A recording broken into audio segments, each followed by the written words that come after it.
What's going on? You are oh wait, what do we got? TwoFootTalk Internacional. I am your host. They call me Young Leg. With me, as always, Mr. BurrOaks, and of course, we had to get an Italian correspondent, Mr. Nick Dianni. What's going on, fellas? Not too much, man. Spent most of the day handicapping college basketball. 5 really good games out there today. Posted a couple of YouTube videos. Made 3 short 3-minute or less snippets. So got that going on right now. Well, sad about the international break, dude. We had a lot of momentum the last couple of weeks and quite a bit of news coming out of Italy the past 2 days. I don't know if we have time to get into that or not, maybe. It'll somehow, now we have a very fun segment on the show here where it just kind of goes off the rails, and that seems right up its alley. So I'm going to get ahead right into it and do last week's fuck yous. Fuck you to anyone that was in any of my parlays that would have made me significant money and doesn't respect the coin. That one goes without saying. Fuck you to anyone that gets injured during international break. Those ones shouldn't count. It should be like FIFA where you get to simulate it and everything's cool and whatever happens. I don't give a fuck about international break. Good luck to everyone having players that they actually like watching, going and playing for their national teams, and hopefully they return. Fuck yous though. So I'm going to get my shit out and then pretty much just segue right into what Nick's just like. I don't know if you can see the energy just beaming off of him of what he wants to get down and dirty with in Italy. But I'm going to get through this, and I'm going to get my way over to Italy because I have a referee that is he's dead to me, and I'm excited to talk shit about that game as well. But my first one is Barcelona Crybabies. I don't know if anyone saw the La Liga play. Barcelona lost again. Best team in the league, best year they've had. Already 3 losses on the year. Couldn't be my team's best year. It actually sounds like our worst. Oh, shit, we have the same amount of losses. That's weird. It's weird how the media spins things. They're crying because Lewandowski's toe was offside, which, no offense, like once you see the angle of it being offside, you can get whatever angles you want. Like his toe is further than the other one. This is the era of VAR. It sucks. Guess what? We had a no, dude. They're cheating. Okay. Well, last season, like we've had shit taken away from us too. Get the fuck over it. If you want to win the league, go and win the league. There's trash refs in Spain when you're not fucking paying them. Isn't that weird, Barcelona? Wow, you get shitty calls that happen to you every now and then. Yeah, I know you're not used to that because for 20 fucking years you had refs in your back pocket, but that's neither here nor there. The court of law will settle that one. All I want one time a bad call doesn't go your way, and all I see is bitching, crying, and somehow our team gets brought into it about how Perez paid this ref, as if we give a fuck about how you can't beat Real Sociedad or Osasuna. Just a quick question. Was he offsides? Yeah, he was. Yeah, then how's it a bad call? Oh, well, you every millimeter you want offsides to count now because you owe about 14 goals to other teams then, Barcelona. Because how many times have I watched VAR wipe off a goal for Osasuna, for fucking Las Palmas, for Rayo, for teams you have no business being in competition with that somehow have 4 goals chalked off by VAR that game. Yeah, we won't even get into the Hey, man, I'm all for the banter. I'm all for the conversations that are being had out there in the world. Like, spare me with the pays the refs bullshit. Like, that's just the weakest fucking excuse, week in, week out, year in, year out. You can't, like, the guy was either offsides by VAR rules, by the fucking computer-generated laser, whatever the fuck they're using. He's either offside or he's not. Like, you can't exactly fake that. It's out there for the world to see. By the rules, he's offside. So, miss me with the paid the ref bullshit. Do I agree that rule is good? That's a different story. But by the rule, he was offside. Well, the best is when they're like, well, let's do a poll. Do you think it was a goal? Right. And it's just one of those like Arsenal polls where it doesn't matter what the actual outcome was. More people will vote for this because also the people that think it's hilarious are just going to vote anyway. So it's always fun to me when they do the polls too. As if an internet poll has ever fucking solved anything. It's really just to create more banter for me and more content. So I'm tired of the crying whenever one thing goes wrong. On top of it is funny to see Barcelona's best year. You still only got 3 points on us when we have a game in hand. Shame. Real shame. Shout out you. Real shame. I got Aston Villa on mine as well. I didn't even think they were going to get a result at Anfield. I had zero faith in them to do it. I just needed a fucking goal because the Liverpool money line was trash. So I did Liverpool money line and both teams to score. I said Unai Emery, competitive manager. You know, we'll play into that Champions League, how great you guys are doing, even though you lost to fucking Bruges. Shout out Tyrone Mings for being himself. I'm now at the point where I'm calling Aston Villa fraudulent. I don't give a fuck if it's November.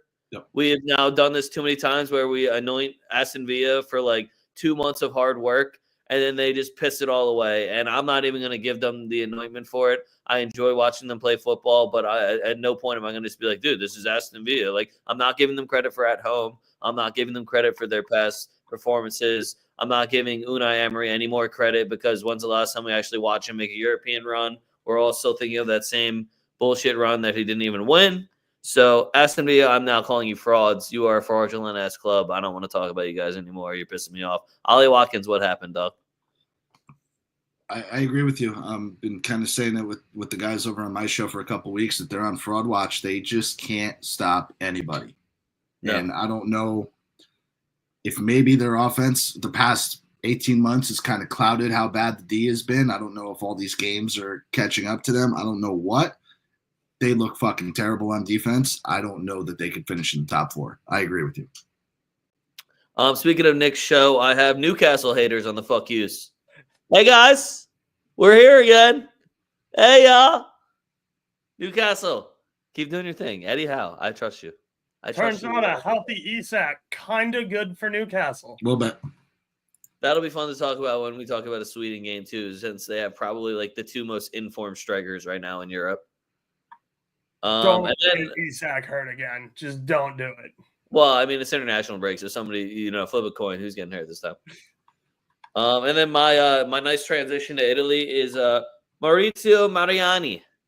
You're telling me that you refed an Antonio Conte managed side against an old Antonio Conte side, and there was only 2 fucking cards. Do you know how many fouls are in that Napoli-Inter game? And there's only 2 fucking cards. There's a penalty also. Just called. Not even counting the advantages, not counting all the chippy bullshit that happened no matter what. We got Antonio Conte with his fucking wig about to fly off on the sideline, and you're telling me he couldn't even get me another yellow? There was only 2 fucking yellows. Shout out Denzel Dumfries, by the way. My God. Wow. Taking shots and steady getting cards. Love that guy. Shout out McSauce. Wow. I did have Napa. So good.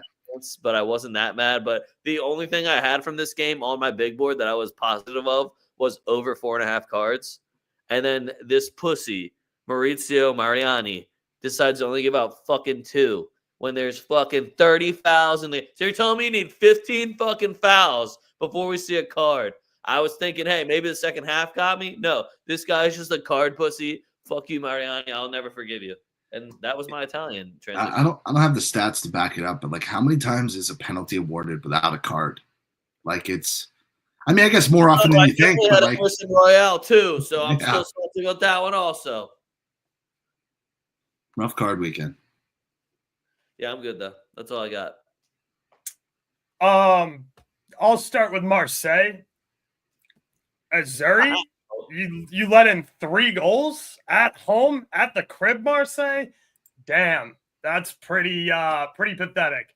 Did they get a penalty kick? Because then maybe Mason Greenwood at least scored for everybody. Greenwood did score. I don't know if it was a penalty. It was a penalty. Wow. Rayo Vallecano, you're dead again. Like, hey, look, it was a nice early season run where you kind of looked good again, but you're fucking dead. You gave up 3 goals at the crib de Las Palmas. Embarrassing. Crystal Palace, West Ham, Everton. Where the fuck are the goals? Neither of these teams playing goddamn defense. So how did we get a 0-0 here? Really embarrassing. Look, I don't care. I'm not I know Nick works with Scotty, and I have weirdly been agreeing with Scotty on a lot of things the last couple of times I've been on his show. But City, really? You can't beat Brighton. You're going to get stomped out 2-0 to Brighton. You're kind of dead. Yeah, so City definitely at minus 130. Kind of got back them there. Upset spot. Cough out. Not only got a draw, like didn't get me my bet. You dropped 3 points to fucking Brighton on the road. You've lost 4 games in a row. You're in shambles. Leverkusen score more than 1 fucking goal against Bochum. Yeah, that's a rough one. You're pretty good. Listen, I like Xabi Alonso. I respect the shit out of him. I don't want to hear fucking Madrid fans on Twitter tell me that Carlo Ancelotti needs to go and we have to get Xabi Alonso right now. Because go take a fucking look at what Leverkusen's been doing this season. The hangover is real. The fact that Leverkusen's on people's radar now after last season, they're not getting results. And you want to fucking sack Don Carlo to go get a guy who can't get wins or domestically or in UCL? Make that make fucking sense to me. Dortmund, you really only had 1 goal in you versus St. Pauli. That's kind of embarrassing. RB Leipzig can't get it done at home versus Gladbach. That's embarrassing. Free Tesco, by the way. This one is going to be fun because Nick's right here to respond. Nick, would you like to comment on telling me that Parma is fucking washed and then 60 minutes later texting me about how Parma is back? Yeah, I was impressed that they turned it on. I think they've had a roller coaster of a year. I'm going to definitely agree with you that they look far better than their results have indicated. And I think you've been pretty clear on that the whole year. So, yeah, listen, at first I'm like, oh, they're down to Venezia? Fuck out of here. I'm busting your balls. And then I turn around, I look at the score. I'm like, oh, they're there. Yeah, okay. Let me eat this one real quick. There's Dennis Mann showing up. Oh, my God. Maybe the best footballer besides not named Scott McTominay in Italy. Just so we know. Next up, I gotta say fuck you to people who apparently think they run AC Milan Twitter. I don't know how much I have to tell you this, and Nick's right here to back me up. Leao still looks like shit, fam. Like, yeah, he is contributing a little bit now. He definitely didn't look. First of all, he didn't look good against Madrid. He flubbed like 2 makeable shots. He did have there's a difference between looking good and playing against Lucas Vazquez. So right, yeah, like I'm not about to sit here and credit Leao for doing fuck all against Lucas Vazquez, who's playing fucking farther up the pitch than our fucking winger. So yeah, the fact that we had to sub Fede Valverde out and in the second half he looked like a stud, well, that's because he's playing against fucking nobody. He did have a couple of nice plays against Cagliari. Good for you. You should fucking skull fuck Cagliari into the ground. And you still somehow end up drawing that game 3-3. Now, I can't take anything away from Cagliari's last goal. That thing was absolutely insane. It was, dude, the fucking ball was up at his shoulders and fucking no touch, picks it out of the air and goes top bins with it. Like, I can't be mad about AC Milan losing on a fucking worldie like that. But people who are fucking out here dick riding Leao and telling me how fucking good he is, and to think that I have the audacity to call Leao selfish.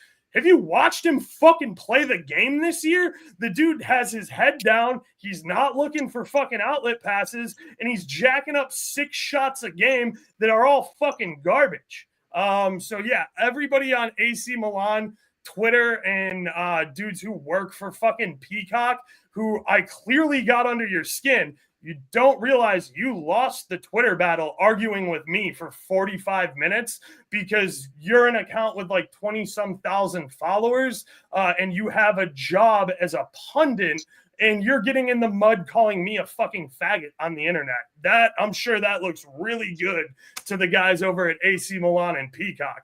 I have no problem cussing you out and going down to your level, but I thought as a professional, you might not want to call me a faggot on the internet. Yeah, I didn't think you were allowed to say that on the internet in the year of our Lord 2024. Not if you want a job at NBC. I'm going to have to wholeheartedly agree that with the exception of the last 2 games, Leao's been terrible all year. I couldn't agree. I tweet about it pretty much daily, and I don't do it like I do it because it's funny and it gets under people's skin. But the fact of the matter is, if you're going to tell me the guy has world-class talent, which I believe he does, you expect game in and game out production. Yep. Assists, goals, whatever. And the argument I hear, oh, well, he's never been a good finisher. Okay, but still, 1 out of every 3 games, I'm expecting to see a goal from you. 1 out of every other game, I'm expecting to see an assist, something. Like be a keeper when you have clear one-on-ones with him. Yeah, and he hasn't been providing that, and there's a few players, there's a few teams fans that will do this for their players no matter what, and I understand that, but Leao gets such fucking treatment from AC Milan fans. It's unreal. He was dog shit for 8 games, but he played okay in 3. Okay, well, he gets excused. That doesn't sit right with me. You have former football professionals calling the guy out. His attitude isn't good. He's been lazy. He's been selfish. And instead of just saying, oh, okay, these guys played the game or coached the game, they might know more than I do, let me take that into consideration. It's, oh, this guy, he's a racist. He's a this. He doesn't know what he's talking about. He's crazy. Nobody likes him. Well, I don't know. I'm going to trust Antonio Cassano. The dude fucking played. Maybe he knows a little bit more about Leao than you or I sitting on Twitter. So I wholeheartely agree with you. I think AC Milan should be so much fucking better. Their offense is dynamic. Their midfielders are good. That defense is a complete fucking dumpster fire. Hold on. Is Antonio Cassano the one that said Ronaldo isn't good? Probably. Okay. Well, I'm sorry. I'm not just going to blindly accept Cassano's critiquing of players. Yeah, we can. No, not me. I'm good. Yeah, you should. My man said Ronaldo can score 1,000 goals. I still don't think he's a good striker. Well, I don't know. 1,000's a lot of fucking goals, fam. A lot. 100's a lot for what it's worth. Yeah. Facts. 100 caps used to be a lot, but that's like 2 seasons of play now. So who the fuck knows anymore?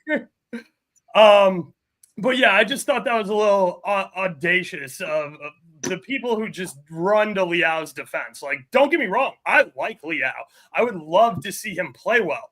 There's a reason he was benched 3 games in a row. And it looks like it worked. Yeah. Right? It looks like you got the results out of it. Yeah, it got his attention and you got the performances out of him. That's called good managing. No matter how critical you want to be of AC Milan's manager, that's what good managers do. And the fact that Leao, I've heard some stuff that, well, maybe he might be looking for a transfer. Well, then you better start fucking playing good because AC Milan's not going to give you a transfer if they're not getting the money they spent on you out of you. You're supposed to be this top prospect. And if the transfer market value's not there, enjoy riding the bench at Milan or fix your fucking attitude. 100%. Again, I like Leao. I think he has the potential to be a really good player. But you have to be okay with being coached and being coached hard, especially at your age when you're not world class. Like you have the potential to be, but to unlock that potential, you have to be managed. Yeah. Man, let me ride right into my fuck yous. Fuck you to anybody that just uses the term world class because it's the most overused term on the planet. Like there are a handful of truly world-class players. What would you guys say? 20, maybe? I'll make it a solid 22 to 24. Okay, so let's call it 25 of the hundreds of thousands of professional footballers. I'd call it 33. Give me top 3 at every position. Fair enough, okay? Right. Let's stop calling everybody else world-class. Don't care. Like, just stop using the term. Okay, let's say I put a term in front of the term. So I go borderline world-class or almost world class or pretty much world class or pre-world Man, class. the term superstar is still good. You could be a star, a superstar. You know, like world class is different, Yeah. in my opinion. Agreed. Yeah, I would agree with you. I think world class means you should be in the conversation for top 3 players at your position. Done. Stamp it. I'm with you. Boom. 2FootTalk approved. And Nick.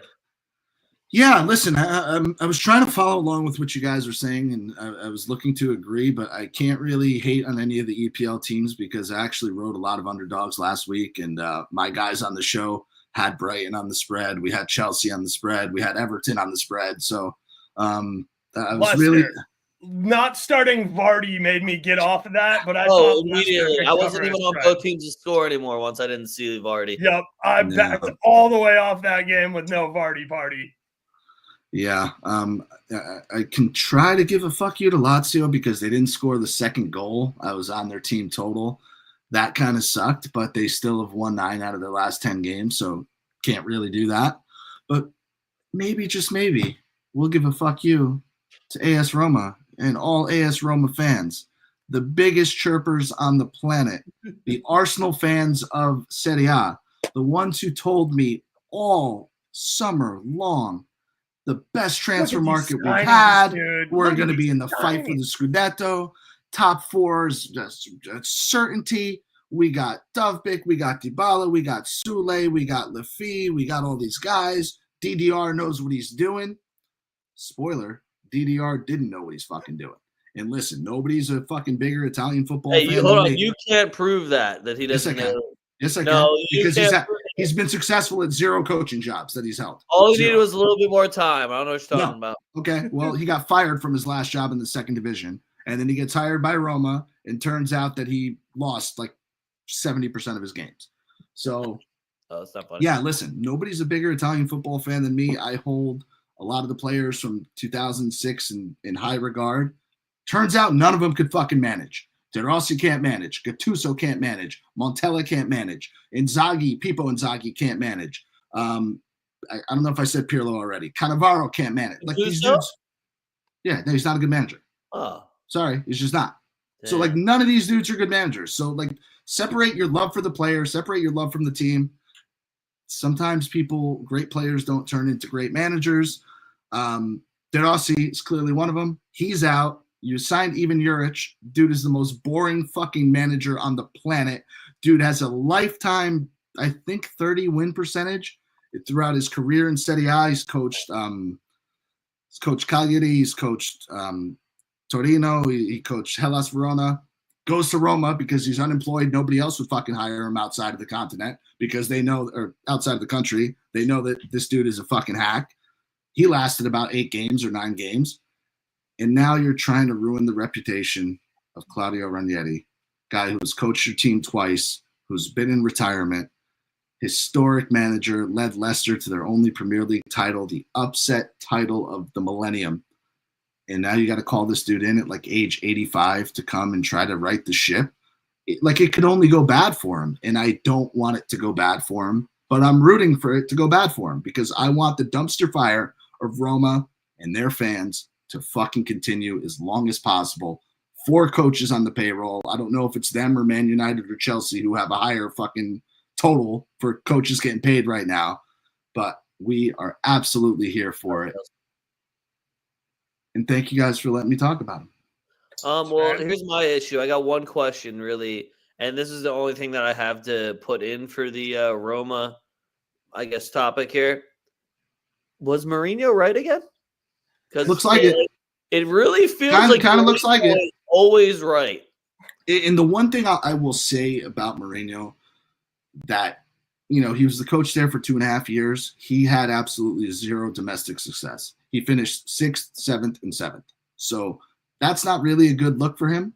But got you to a European final, though. He won one. He won the Conference League and then got to the Europa League final the following year. So, listen, did that. Can't knock him for it.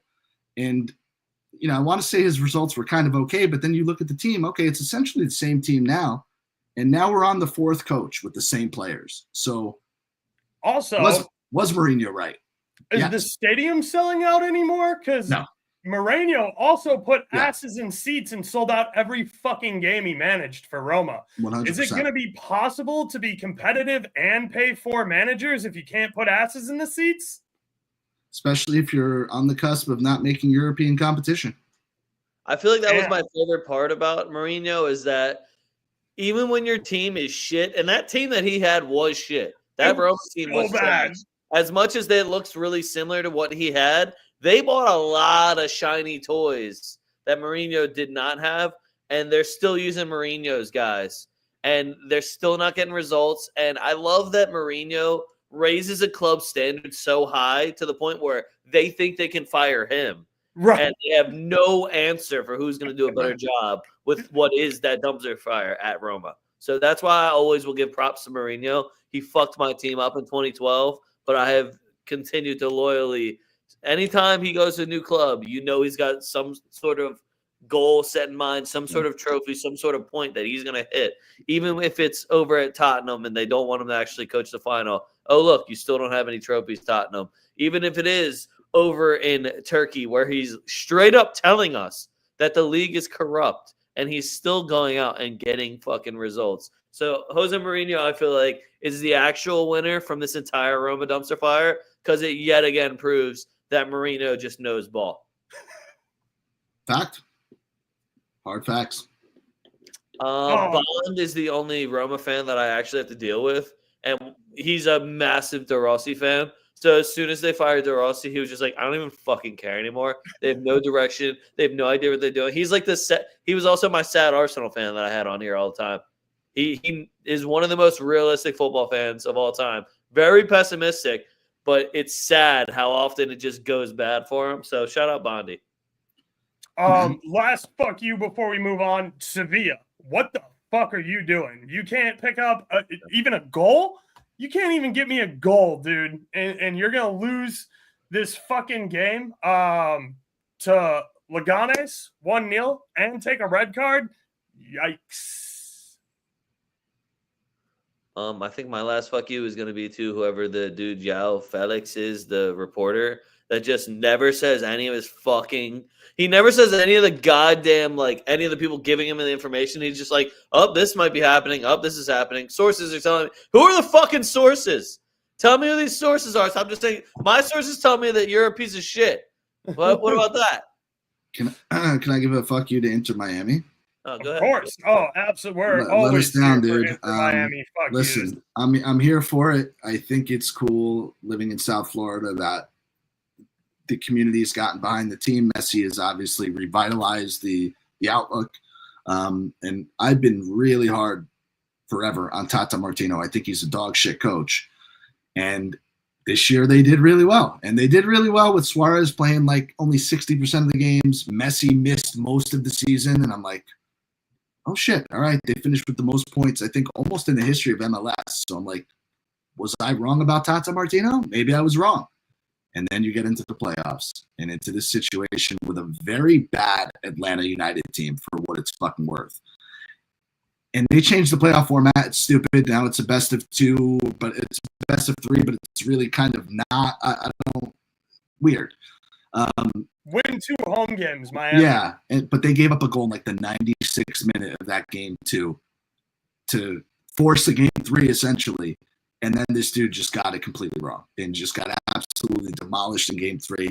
Messi does deserve a little bit of hate. That dude did absolutely fuck all for 3 games. But Tata Martino I was right that he's terrible, and he fooled me for about 5 or 6 months there. He sticks. I think my favorite thing that I did that night, which was the third leg night, besides watching Guzan get tossed into the net and nothing happened, then watching the Inter Miami fans get upset that they played on 13 seconds after a guy was on the ground and scored a goal. Yep. As Miami does it all the time. Miami didn't do the exact same. Messi literally dribbled over a guy that was injured on the ground, and they had the audacity to bring that up. There's just a lot of funny stuff. You have Jordi Alba after the game crying about, well, it's not fair. We were the best team. We should just play the champion. Well, here's the fair part about it. You played the last seed because you were the best team. Right. And end of fairness. I will say I did have a buddy who was on Atlanta for, I think, plus 390. So that was nice cash for him. and I took Atlanta to get a goal in the second half at plus 145, which was just like a no doubter, and that felt pretty good to cash. But upsetting that we don't get to see Messi. Here's the real strategy: is what you do is you go and you live bet Messi if he hasn't scored yet, and then you talk shit about how Inter Miami will never come back, and then you're gonna have some dumb idiot on the internet think that you're being serious and you're not trolling to try to get Messi to score a goal, and then he's gonna be like, "Oh, how about that?" And then you're just gonna send them your plus 220 Messi anytime goal score ticket, and then Miami's still gonna lose. So I was right twice. That's actually the most beautiful thing that happened from that game. I like it. Shout out Miami. And if you're crying about Miami, you should have known immediately that they weren't going to win because Jimmy Butler was not on the pitch. So, Man, Jimmy Butler, Miami ain't doing shit in the playoffs. It pains me to say my boy Jimmy Butler's washed. I didn't like it. I didn't realize until last year that he's actually old. Like, he's one of those guys that's been playing forever, but just in my mind, he was still like 29 years old. Yeah, you forget that he actually played 3 years in college. I'm looking up, and I'm like, oh, Jimmy Buckets, he's got to be like 29 years old. What is he, 37? What the fuck? Like, so, yeah. Yeah, you forget that, like, he actually had a college career and wasn't a one-and-done. Yeah. And then also played under Tom Thibodeau. Unfortunately, you guys won the exact same amount of playoff games as the Philadelphia Union, so if that makes you feel better. From the 1 seed, yikes. Yeah, as far as Jimmy goes, he also played under Tom Thibodeau, so those seasons all count as 2 seasons. I was going to say, yeah, maybe 2.5. I also have another fun transition segment for you guys. It's called Sergeant, and what it stands for is SGT. So we did a lot of manager talk. So what the SGT actually stands for is sack, gaffer, and trust the process. So would you fire this coach? Is that your gaffer? Or you want to give him a little bit of time, see how it goes. This is pretty much me filling up the fuck, marry, kill for coaches. I like it. So sack. the real easy one for sack, gaffer, trust the process. The first one would be Ten Hag, Guardiola, Arteta. Who are you sacking? Who's your gaffer? And who are you going to trust the process for? Well, I'm sacking Ten Hag. Yeah, I mean, he is sacked. Yep, that's why this is the easy one. They progressively will get harder. I hope so. The next one I got for you. This is a fun one for you, Nick. This is specifically for you. So you got to sack one. One's got to be your coach. One is, we'll give him a couple years. De Rossi, Mourinho, and Ranieri. You got to sack one. One's your manager, and trust the process. Who you got? That's terrible. Here is the correct answer. Can I sack them all?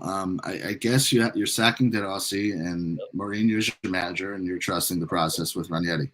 Oh, see, I had it flipped. I had Mourinho as a trust the process guy and Ranieri as your manager. No. You always got to trust the process with Mourinho. Mourinho trusts the youth, and I trust Mourinho. Also, it's going to take 2 years for something to happen with Mourinho, so you have to just. And then year 3 is gone. Yeah, pretty much. That's why you just give him a 3-year deal. Then you don't have to sack him. My next one's another. You get your European trophy, and then that conversation's over. Oaks, here you go. I got Unai Emery, Arteta, and Postecoglou. Ange ball. I don't know. Ange. Yeah, you got to sack one, keep one, and trust the process with the next one. It's pretty much the trust the process is, do you think this guy will get a transfer window and it will help? You gotta. So you got me, Unai Emery, Arteta, and Ange. Yes. You gotta sack Ange. You gotta trust the process with Arteta, and Unai Emery's my gaffer. All right. Okay. All right. Then I got a nice little EPL Italian blend for you. So you guys can both do this one.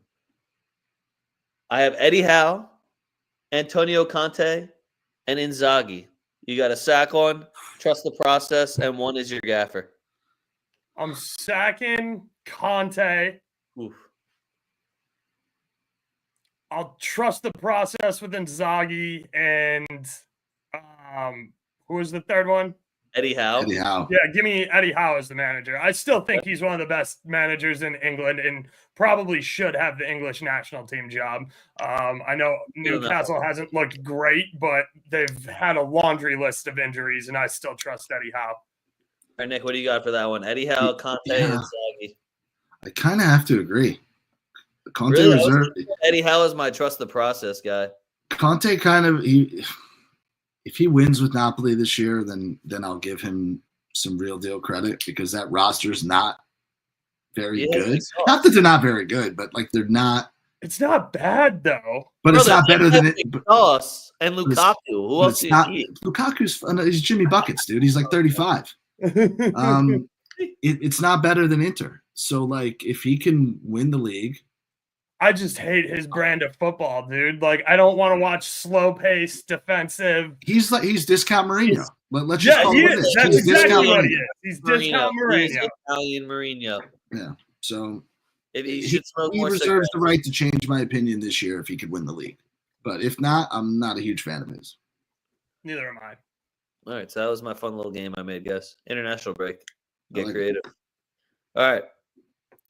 So we're gonna first start with this one. It's Jamaica versus USA. We're playing them twice. So I then have Andre Blake and that. I then have again USA versus Jamaica. So I guess we're hosting one and we're going there for one. No Andre Gray, so I guess Antonio's starting up front. I don't know if Andre Blake's in net. I don't know why he wouldn't be unless he's hurt again. Or if he wants to get, I don't know, maybe he's resting for the summer or for the offseason, whatever. But this completely depends on who's in the back line and in net for the USA because I will not watch the match if it's Matt Turner. If it's Zach Steffen, give him the armband and I'll watch the entire thing. Otherwise, fuck this game. Weston McKennie will be on the roster. I know we were resting a lot of guys before. Pulisic, I'm assuming he's also going to be on the roster, but a lot of Europeans are now following the Real Madrid trade of let's just say our guy's hurt and not have him go overseas for 2 weeks for meaningless games. So I don't know exactly what the plan is with all the guys that are playing over in Serie A between Timmy Weah, Musa, Pulisic, and McKennie because they did get let go early last time. I assume they're all going to be playing in this first game, though, and you're getting an awesome line on the U.S., and I really think Jamaica sucks. So unless we got Andre Blake, who's out of season and not probably going to be playing on his head, I don't know what really stops the United States besides themselves. Pochettino is always the answer. Yeah, Pochettino's 1-1 right now as a manager, so I'm not telling you to get back to winning ways, but like if you get to play Jamaica as over half of your games as a manager, you should probably have a winning record. I agree. I think you pretty much hit the analysis there. I think if you're going to hang. Hold on. You could not have butchered Zach's name any worse. All right, Jacob. That's my beef with that comment. He went in the time machine with Urkel. Maybe. Man, you're probably too young for that reference. You fucking clown. Dude, I just turned 30 last week. I watch reruns of Family Matters. We're good. All right. I still think his voice is annoying as shit, though. Provided he starts and you're hanging plus 210 on Christian Pulisic and international duty, that's an automatic bet. I don't know how much further we need to get into details there. I know the three of us are on the same page. I really hope, and like Ricardo Pepi, I hope he starts in this game. I think he probably should. Based on texted both of you guys that his goal number was disrespectful over the weekend. Fact. El Paso's finest. Love the dude. So he's another one that's at plus 200 around there. I think if he starts, that's worth one too. USA money line sounds pretty simple. I'm with you there. I think USA over 1.5 at plus 125 is kind of silly. I mean, it is a way that's kind of tricky, but if Poch can't will these guys to 2 goals and a win, I'm going to be really, really sour on it. I don't care what number of game it is for him. It's just one of those situations where if you can't beat Jamaica and you can't score at least 2 goals. And like Jamaica looked fucking terrible over the summer, right? Yeah, like Jamaica and they're like 1 goal scored over the course of 5 games. Wait, is Leon Bailey going to play maybe? Not that means anything. Anthony Robinson can chase him for 90 minutes for all I fucking care. Yeah. So. I will say, if you enjoy hilarious internet content, go check out the manager. I think he's English that Jamaica hired. Go look at his accent now that he lives in Jamaica. It's fucking hilarious, dude. The guy's talking like a fucking native Jamaican, and I can't get enough of it. It's hilarious to watch. He's a white dude with like fucking red hair and a red beard, just out there. Full Jamaican accent. Absolutely hilarious. All right, moving on. We got some. So these are going to be in a weird ass order because I just did Thursday, Friday, Saturday, Sunday, Monday, and so they're in chronological order. Yeah, but they don't know Weird. how. They don't know what leagues I have favorited, so that's going to be the order. Is the order I have the leagues and competitions favorited in. But yes, for the most part, chronological. On top of, you also have to pick out which games would Leg give a fuck about. I feel like I'm gonna hit like 80% based on the tabs I have up here. Yeah, first one. I guarantee you, he's gonna talk about Turkey just because you're on the show. no, I 1,000%. Yeah. Belgium versus Italy. Nick, what do we got? I had this one up. I like Italy draw no bet at even money. I think they need a point out of the last 2 games to win their group or advance or whatever the fuck it is.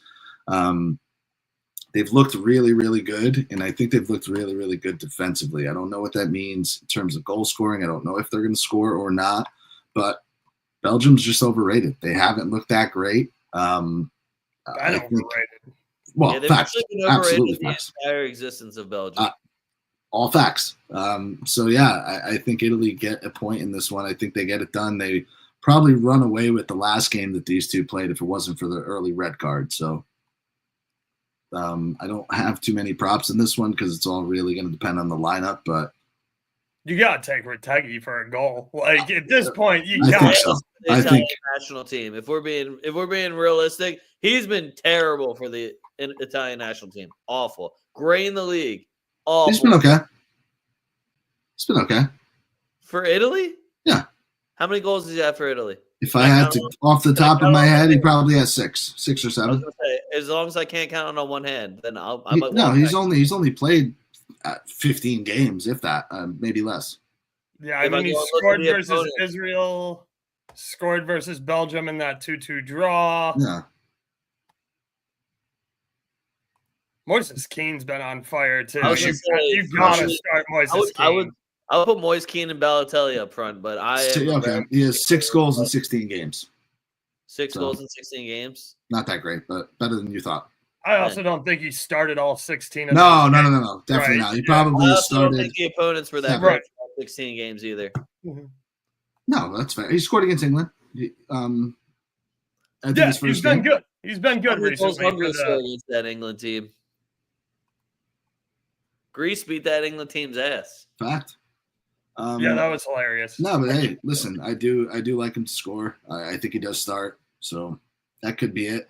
This is a game where one of the weird midfielders gets a goal. Take your pick. Who do you like? Like Fortezzi scores every fucking game he plays for Italy. He's sitting at plus 350.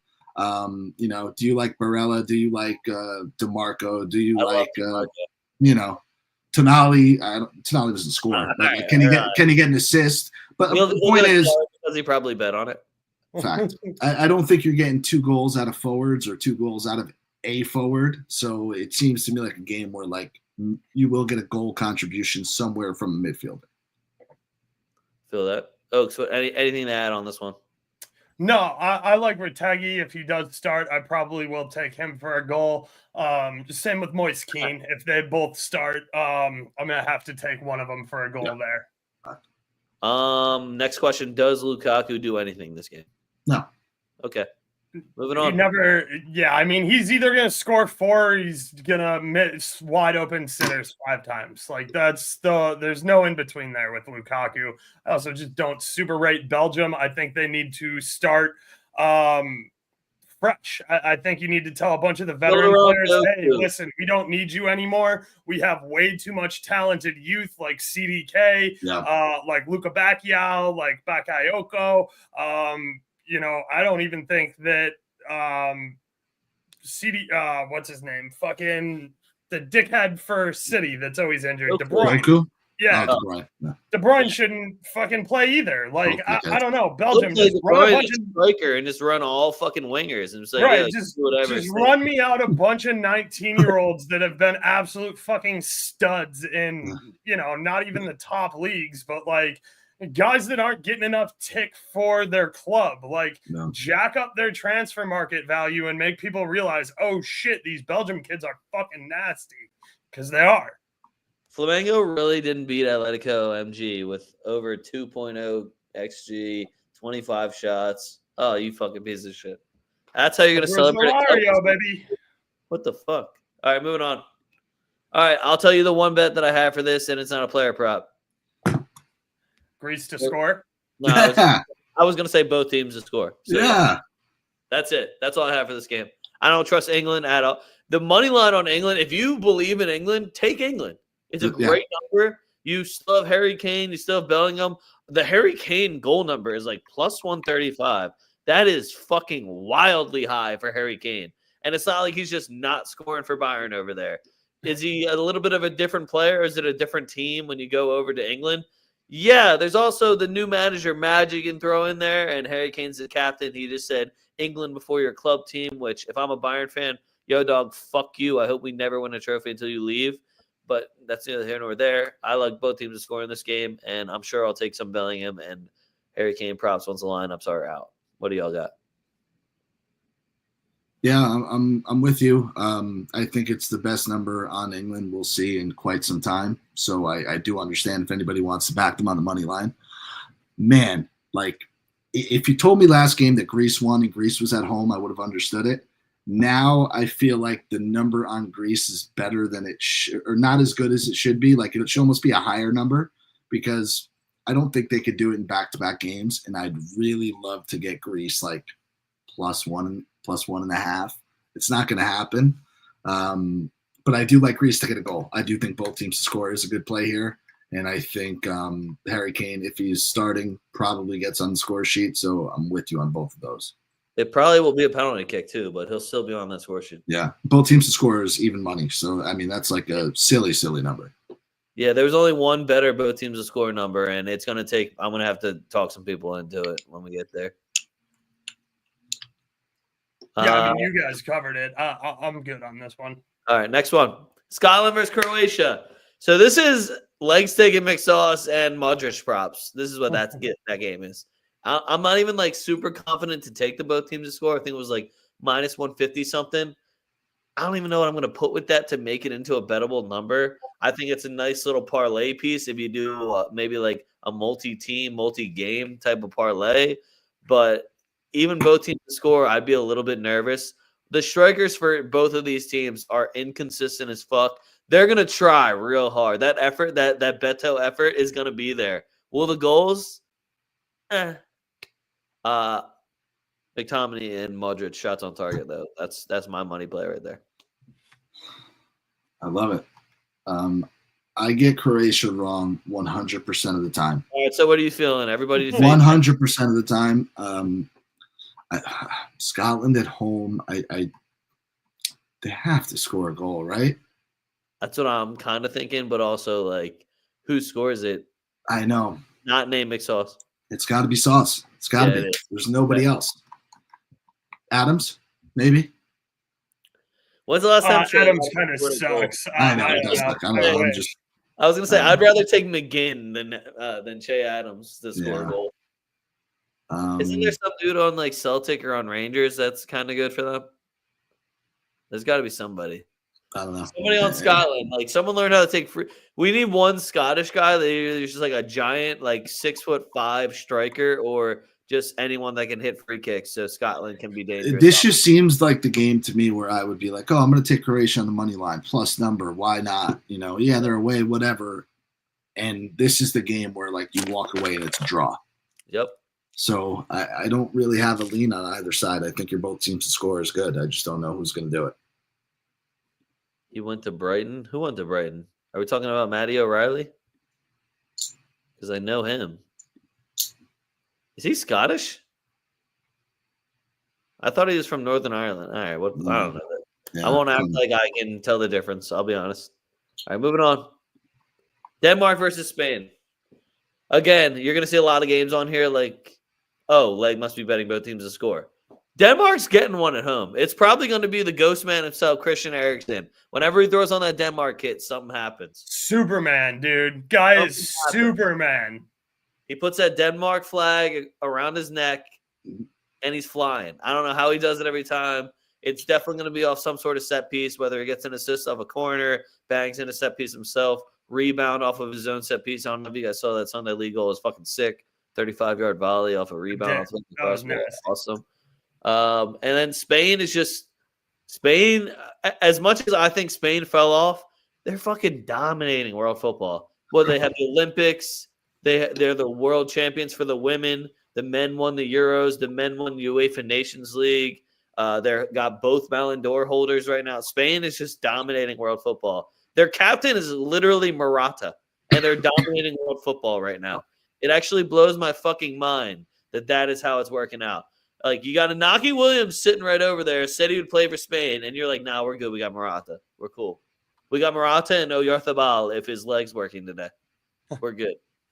So I think the young core also, if we see young bull over at Porto now, he was on Atleti. What is it? Amradian? I'm probably butchering the fuck out of that name.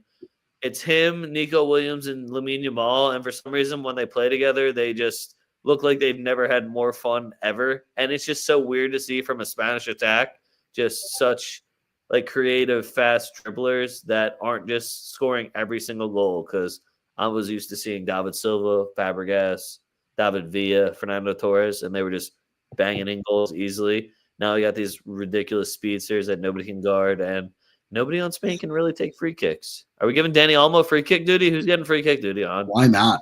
Guy's a fucking beast. So good. Yeah, listen, I like the over. I like Spain over 1.5 goals at even money. The over 2.5 for the game is plus 105. This should be a fun one. Spain potentially gets 3 on their own, but Denmark could do it. At home, I'd like to see something out of them, but got to ride Spain. If you want to take Spain money line at minus 120, have at it. You're not getting that number very often. Nope, no, you're not. Oaks, anything to add? No, I like both teams to score here. You hit the nail on the head. I like Eriksson. If Poulsen gets in, maybe look at him. He kind of never does it, though, right? No, he never does shit, but, like, he still somehow has a goal in this competition. Like, right. I don't know. Who else is it? Is it Norgard, who's fucking nasty from free kick here for Denmark? He hit that one. Norway. What's up? Isn't he from Norway? Isn't he Norwegian? No, or maybe it's Demsgaard. I can't fucking remember. It's something, one of the guards. Yeah. He had that he had that insane fucking free kick where he got up and down over the wall from like 2 yards outside the box in Euros. Not this one, the COVID Euros. From Brentford, Norgard. Yeah, you're right. Yeah, Norgard. That dude's they're both on there. They're both on Brentford. Yeah, Norgard and Demsgaard. Those are my guys I like for shots on target when they get in the lineup. Boylan too, I think could be live if they're going to do anything. Is he allowed to play? Because if I'm Man U, I'm going, yo, dude. You just came back. Let's relax. Also, if you're from Norway, or if you're from Denmark, they shouldn't be allowed to use the weird O's with the lines in them. That you're throwing me off. That's Norwegian. No. Nah, dude, the one bull has it. That's why I was like, I know. Yeah, I know. You can't be doing that. But like, I immediately think Sorloth, and I'm like, oh, all those dudes are Norwegian. Yeah. All right, moving on. We got a night game. Uruguay versus Colombia. This is the only night game that you should care about in the South American CONMEBOL World Cup qualifiers. There is a couple the next few nights where they're going to be bettable, but this is the real one. This is going to be the bread and butter, Uruguay versus Colombia. These are my 2 favorite teams to watch over there. Brazil's been an absolute dumpster fire, and fuck Argentina. So these 2 have been the absolute most fun to watch. James Rodriguez for Colombia is a completely different player when he puts on that Colombia kit. Luis Diaz is on fire right now. Fede Valverde, Ugarte, even our boy that just can't hit a fucking broadside of a barn, Darwin Núñez. When he puts on that Uruguay kit, you get that little bit of extra passion. He still can't fucking shoot for shit, but he tries a little bit harder, and I think he looks good in baby blue. So I like both teams to score in this one. I think it's going to be yellow cards galore. Now, the only thing that can really fuck that, I know there's going to be fouls. There's going to be blood in this game. If the ref sucks, you're going to hear me bitching about it the entire time. Not even like a little bit of pitching, the entire fucking time. It's Ortega. It is a Peruvian ref, so we don't get cursed with an Argentine ref for this game. It always just feels like if they're South American, you have to ask them, all right, Ronaldo or Messi, and then that's how you figure out if the game's going to suck or not for reffing. You just figure it out if it's that the Mexican referee we fucking hate who can't do his job at all, or any ref from Argentina is automatically a piece of shit. Yeah, all right. He actually found the formula. I love Uruguay, but you kind of got to go Colombia here. They seem to always get the results. I feel like Colombia on a draw no bet or even on a double chance, if any of those numbers are bettable, would be the move. I love Uruguay, and they're going to put up a fucking hell of a fight, too. Just that's how they're, like, kind of how their team rolls. But bully you and fucking battle out in the midfield, and it's going to be a gross, disgusting under game that nobody wants to bet on because Uruguay really doesn't score, and Colombia takes off every other game. But fuck, would I love to see a Colombia over 1.5 at plus 280. That is fucking silly for all the firepower that they have. I don't Especially necessarily with big ass center backs and James Rodriguez taking corners, dude. So I'm not saying it's going to come through, but I'll put half a unit on a plus 280 for team total there. I like Colombia corners over 3.5. I think that's a silly low number. 4 corners seems pretty reasonable. And over 4.5 guards, I think has to be like automatic at even money. Yep.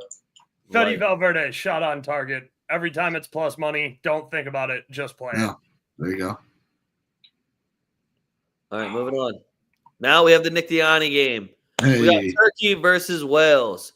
Now, anytime I have talked to Nick about international break, Turkey has been playing Wales. Because, thanks to the Nations League. What a fun fucking competition where we watch the same 3 teams play each other every single international break. So, Nick, what are we doing for this game? God, under, like every other Turkey-Wales game? The exact opposite of whatever Nick says for Turkey. No, I like both teams. I like both teams to score. And the under? You're a bold guy. You think? No, I'm saying the under is what comes through because every game fucking Turkey plays or Wales plays, I take an over and never fucking hits. Ever, ever, ever. I think Wales gets on the score sheet, man. I think it's both teams to score. Yo, Oaks, who the fuck told Nick that Wales is a goal-scoring team? Why are you taking overs in Wales games, bro? I'm saying games that they're involved in, dude. Right? Yeah. Guys, they play teams that can score occasionally. I'm not necessarily banking on them all the time, but the last 2 or 3 games that I've looked at, like, you always talk to me about Turkey. I think Turkey scored goals in one of the last, 8 games. So you say these things about Turkey, and then I go and look, and I was like, wait, Nick was talking shit on Turkey, and then they scored 4 goals in this game. Yeah, the only time ever. And then they scored. And then they scored. They won 1-0 before that, and then 3-1. 1-0 under. So then the 3-1 game, I guess you just didn't bet. Probably not. You must have been mad about the 0-0 game with Wales before that. That one was in Turkey. I mean, you weren't going to get a bettable number on Turkey playing fucking Iceland in Turkey. Right. Oh, that one. So no, listen, I think Turkey is an incredibly hard place to play for an opposing team. They should be favored in this. Wales is not very good. Brennan Johnson, though, continues to do the thing. So he's like almost plus 400 to score a goal. I don't know if he does, but to score or assist might be worth a look. But you can hit me with all the player props you want, Leg. I'm probably staying away from this game. Both teams to score maybe is what you could. Arda Güler, all right. Arda Güler and Yildiz. That's all I have to say about Turkey. Once somebody else can do something. Cal Halangu. Well, him is just an automatic shot on target, and if they get a penalty kick, I know it's a bucket. But give me the Arda Güler and the Yildiz props for whatever prop you want to take. I'd take them for all of them. Shots, assists, goals, doesn't matter. Shots outside the box on target for Arda Güler is my absolute favorite because you can see it happening. While you see him just cut inside on his left, and you're like, all right, go ahead. Go ahead and do it again. Why not, Arda? Just hit the rectangle. Thank you. All right. Did Yildiz make the team? I don't see a number for him. Oh, I have no idea. Again, those are just the 3 names that I will say for Turkey religiously and not look. Yeah, this is going to be like a gross under game. I don't even know why I'm looking at it. Oh, no, it's going to be a 2-0 Turkey game, and you're still going to end up being upset because you wanted both teams to score. Maybe. That's what's going to really happen. Probably going to be 2 Talanoğlu penalty kicks, too. Under 2.5, minus 130 looks good. Yeah, I don't hate that at all. All right. Back to Nick again. We got Italy versus France. Oh, no we're going to Mbappe. No Mbappe in Italy. What do we got? I don't know. I didn't consider these games. I only looked at the first round. I'm sorry. What's the number? How could you? It doesn't matter. It's 0-0. I mean, I was gonna France say fucking sucks. Italy isn't gonna score on them. But France can't find the back of the net to save their fucking lives right now. 0-0, 6 cards. I could see it. I saw it like it was like Italy plus 190, France at plus 155. France is at home, I'm guessing. No, Italy's in Italy. Oh, fuck. I don't know. I mean, honestly, it all depends on if Italy gets the job done against Belgium. If they don't get it done against Belgium, I'll probably back them in some way, shape, or form at home. But if they do, they'll probably start a ton of the young kids and see what's what. All right, last game I got for you guys. It's Brazil versus Uruguay. Vinny Jr.'s playing. Brazil looks like shit. This is the nobody get hurt bowl. Yeah, pretty much. This is please nobody get hurt, and I don't know what to make of it because Brazil's getting numbers that we haven't seen on Brazil in probably decades. They deserve it. That's the problem. Yeah, I was going to say, and I still can't back them because no new players, no new view tactics, no new manager to really make me actually believe in them. It's pretty much just L1 triangle to the left side and fuck it, Vinny down there. Hopefully something happens. That's how I'm looking at it. Because I don't even know if Savinho is going to start on the other side or Rafinha is going to start because now magically all of Barca's players are injured. Oh, yeah, dude, just give it a month. All the Rafinha is good tweets are just going to age super well. Yeah, it is. So this is a card-heavy game for me. I don't even trust it enough to do both teams to score. But if somebody scores, it's going to probably be Vinicius Jr. He is on a warpath after being snubbed. So I don't know if anyone else would even add anything to that. Yeah, it's Brazil versus Uruguay, guys. So yeah, I mean, look, I love South American. Beautiful kick game too, but yeah, I love South American football. International football is always tough. Make sure you're reducing your unit size on this stuff, guys. These games don't fucking matter. A couple of World Cup qualifiers, blah blah blah. At the end of the day, these games really don't fucking matter, and everybody's really just trying to get back to their club without getting hurt. Yeah, again, like I said earlier, my problem is that we just keep watching the exact same European games. It's the exact same group of 4 fucking teams. And they play the exact same game at 2 different stadiums. That's it. Yeah, and the South American teams are good, but the only thing you really need to know is don't bet against Bolivia at altitude and don't bet against Ecuador at altitude. Other than that, it's all the same stuff. I like these guys a lot. I like these competitions. It just friendlies fucking blow, dude. And whatever, these aren't friendlies. You can't ask a guy to play 90 fucking games a season anymore. It's getting to be too much. I love talking football and I love doing shows like this and I love chatting with you guys, but it's getting to the point where it's excessive and it's hurting the players. I got my 15 real quick for you guys. I'm going Nigeria money line. They're playing Benin. I don't know. Be careful. All I'm gonna say is be careful, man. These AFCON games are fucking brutal. The conditions are brutal. Teams that you think should, like Nigeria against a country I never heard of in my life, should they fucking score 5? Of course they should. Will they? No. Are they going to cancel their flight and make them take a bus for 19 hours? Maybe. I'm doing that. I'm doing Senegal money line versus Burkina at minus 130 because I'm just hey, both these teams are better than the other team. I'm getting bettable numbers. Figure it the fuck out. All right, over at AFCON, figure it the fuck out. I'm taking USA money line against Jamaica plus 130. Greece, England, both teams to score minus 105. I'm taking the Harry Kane goal right now. I'm not even gonna wait. It's plus 135. Anytime goal scorer. Italy draw no bet versus Belgium's at minus 105. Denmark, Spain, both teams to score minus 125. McTominay shot on target. Modric shot on target. Turkey money line versus Wales, -135. Ukraine draw no bet at Georgia +105. This is my other one that I had. Germany versus Bosnia, both teams to score +125. It's at Bosnia. Okay. I pray to God that Dzeko is going to start. I was going to say, you're banking on a Dzeko goal. You're fucking right, I am. Is he still playing? He is. He does still play for them.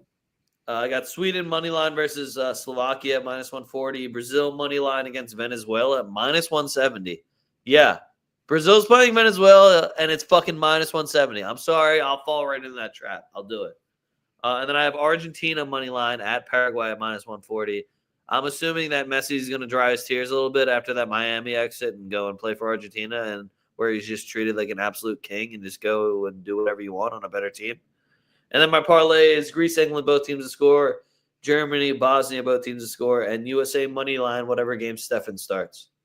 And that is written on here, so that is part of the fine print. I like it. That's what I got. Silly parlay for you. Costa Rica at home to Panama. Canada against Suriname +250. Wait, what are you doing? You guys know I love that Canadian men's national team, dude. There's so many dogs on that team. Wait, you're doing Costa Rica and Canada money line? Yeah, +250. Who's Costa Rica playing? Panama, but they're at home. Oh, okay. Can you spell Panama? Pananas. No, that's bananas. Pananama. I think it's the silent N that's throwing me off. All right, but that's all I got for you guys. Make sure you follow us on Twitter at TwoFootTalk. That's at TWOFootTalk. Link is in the description below. Make sure you follow me at A Young Leg. You follow Oaks at BurrOaks77. You can follow Nick at Nick Dianni, all on Twitter. Make sure you check out him and his show. It is going to be all linked on his Twitter and through our Twitter accounts, through the descriptions here. Go ahead and scroll right down and click on the links. You'll find it there nice and easy. Go on to tftdrip.com for all of your Christmas needs. We got shit. That's all I'm going to say. Yo, I've been looking into doing ugly sweaters. Holy shit, that's fucking hard. They're stupid expensive. Oh, no, these ones aren't even that expensive. I think the most expensive one was like $45. Which, I don't really want to sell anything that's that much money, but also if I make a dope, ugly sweater, I expect you guys to buy it. Will it have a pineapple on it? That's what I'm working on. That shit is fucking hard, okay? I'm not the best at geometry and whatnot, but damn, you have to, get it mirrored, but not flip it where it's cut, and it's very frustrating. I don't know how people that aren't just straight up knitting are getting along with it, but it's definitely pissing me off a lot. But just know, ugly Christmas sweaters, I'm working on it. They're on the way, tftdrip.com. Nick, thank you for joining us. Nick is usually with his boys right around now. They'll be starting their show. They are all for international break, and Nick had to get some Roma things off of his chest, so luckily we were able to oblige him. Nick, Appreciate coming on. Boys. Any plugs you have, just go ahead and ring them off right now. No, you nailed them all, man. At Nick Dianni, at KicksPicksPod, Twitter, YouTube. Love chopping it up with you guys. Appreciate your support always. I love how we've just pretty much kind of intersected shows and nonsense at this point every Wednesday night. So, always a pleasure, man. Appreciate it. Yeah, and it's hockey season for Nick, so he might be rooting for his P's now. I don't know what's going on. We got Oaks. I saw Oaks tweeted out hockey player parlays or player props. What a fucking weirdo. Oaks is crushing the hockey game. While we're on 2FootTalk, what a fucking weirdo, guys. But yeah, this guy's already crushing men's basketball and hockey. So as always, check out all of Oaks' stuff. I'm sure he's got plenty more shows and live shows coming up. Oaks, you got a little schedule written up for him yet? Yeah, I mean, make sure to look for YouTube either late Thursday night, Friday morning. I'm having my friend Brandy Mack from Twitter on. She's an Auburn alum. She's pretty wired up with the Auburn basketball program down there, and she knows SEC really well. I had her on last year to do a college for the Field of 68 tournament preview and a bracket show, and we did really well. So Really excited to have her on. We'll be recording that Thursday night. I'll get it up either late Thursday night or Friday. Wall-to-wall banger games in college basketball on Friday. There's like 20 of them. We're going to have to cut it down. But yeah, I'm currently sweating out some college basketball stuff. I made 3 videos today. Check those out. I'll have stuff tomorrow as well. I will continue texting Nick hockey plays like Tyler Seguin, who took care of us at plus 220 on a goal for Dallas and like a 7-1 fucking beatdown the other night. So yeah, check out the Discord. I'm always in there talking sports and betting on shit. So all right, that's all I got for you guys. Make sure you tune in. We'll be back next week, 7:30. Luckily, international break will be pretty much over by then, and we can get back into the real shit. Again, Nick, thank you for joining us. Oaks, it's always a pleasure. Fuck what you heard. it's what you're hearing. We're 2FootTalk and Nick, and we're out.